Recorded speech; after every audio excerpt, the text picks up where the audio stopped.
ভিডিওটো স্কিপ নকৰাকৈ শেষলৈকে চাই যাওক। আজি মই আপোনালোকৰ মাজলৈ লৈ আহিছোঁ ক্ৰেটা SX 2023 মডেল হয়। লগত আছে পেনাৰমিক সানৰুফ, কণ্ডিশ্যন একেবাৰে নতুন হৈ আছে।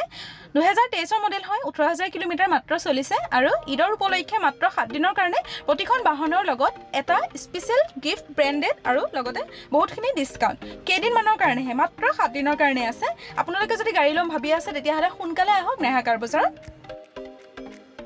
আৰু ক্ৰেটা গাড়ীখন সবেই বিচাৰি থাকে, এতিয়া আহিছে নেহা কাৰ বজাৰত। আপোনালোকে যদি ল'ম ভাবি আছিলে তেতিয়াহ'লে স্ক্ৰীনত দিয়া নম্বৰত ভিডিঅ'টো চাই লগে লগে কণ্টেক্ট কৰক। মই আপোনালোকৰ গোটেই গাড়ীখন দেখাই আছোঁ, কি ফিচাৰ্ছ আছে। আপোনালোকে ভিডিঅ'টো স্কিপ নকৰাকৈ শেষলৈকে চাই যাওক।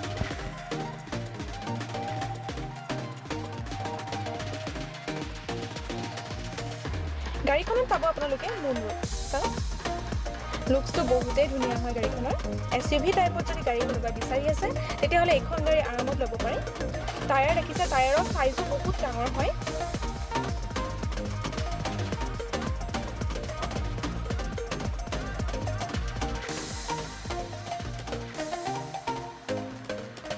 গাড়ীখনৰ বুট স্পেচ বহুতখিনি আছে। চাওক আপোনালোকে, ইয়াত বহুত বস্তু কেৰি কৰিব পাৰিব। দেখা পাইছেনে, যথেষ্টখিনি স্পেচ আছে।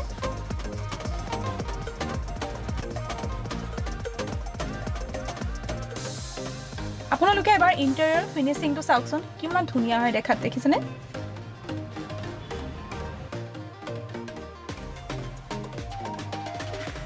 স্পেটাৰ আনটাচ হয়, ইউজ কৰাই হোৱা নাই এতিয়ালৈকে। ছাইড মিৰৰত ইলেক্ট্ৰনিক হয়, ইণ্ডিকেটৰ আছে। কিলেছ এণ্ট্ৰি পাব। ইঞ্জিনত এতিয়ালৈকে কোনো ধৰণৰ ৰেঞ্জ ব্যৱহাৰ কৰা হোৱাই নাই। চাওক এবাৰ আপোনালোকে। এতিয়া আহক আপোনালোকক মই গাড়ীখনৰ ইণ্টেৰিয়ৰটো দেখাই দিম।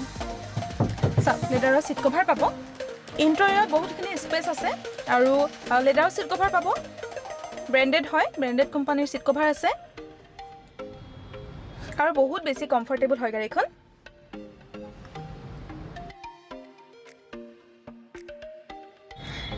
এতিয়া মই আপোনালোকক এবাৰ মুনৰুফটো দেখাই দিছোঁ। চাওক,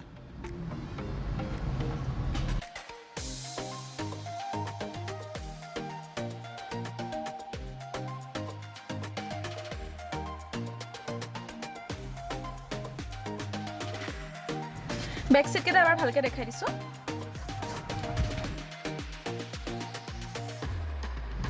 আৰু বেকতো আপোনালোকে বহুতখিনি স্পেচ পাব, বস্তু কেৰি কৰাত সুবিধা হ'ব বহুত।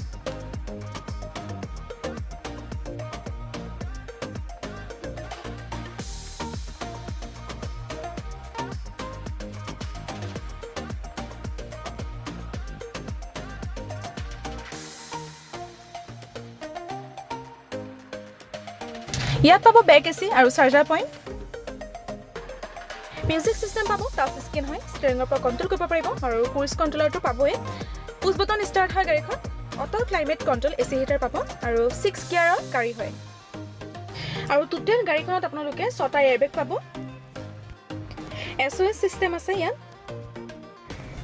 এতিয়া চাওক আপোনালোকে গাড়ীখনৰ ৰানিংটো 18,817 কিলোমিটাৰ মাত্ৰ চলিছেহে। 18,000 মাত্ৰ চলিছে গাড়ীখন। আপোনালোকে নিশ্চয় অনুমান কৰিব পাৰিছে চাগে যে গাড়ীখনৰ কণ্ডিশ্যনটো কেনেকুৱা হ'ব। একদম শ্ব'ৰুম টাইপ হৈ আছে। আপোনালোকে যদি এখন লয় গাড়ী তেতিয়াহ'লে নতুন লোৱা বা এখন লোৱাৰ মাজত একো পাৰ্থক্য নাথাকিব। সেয়েহে কৈছোঁ, সোনকালে আহক, স্ক্ৰীনত দিয়া নম্বৰৰ লগত কণ্টেক্ট কৰি নেহা কাৰ বজাৰত। ষ্টকত আৰু গাড়ী আছে আমাৰ। এতিয়া চেনেলটো ছাবস্ক্ৰাইব কৰিবলৈ নাপাহৰিব, লগতে শ্বেয়াৰ কৰি দিব। ধন্যবাদ।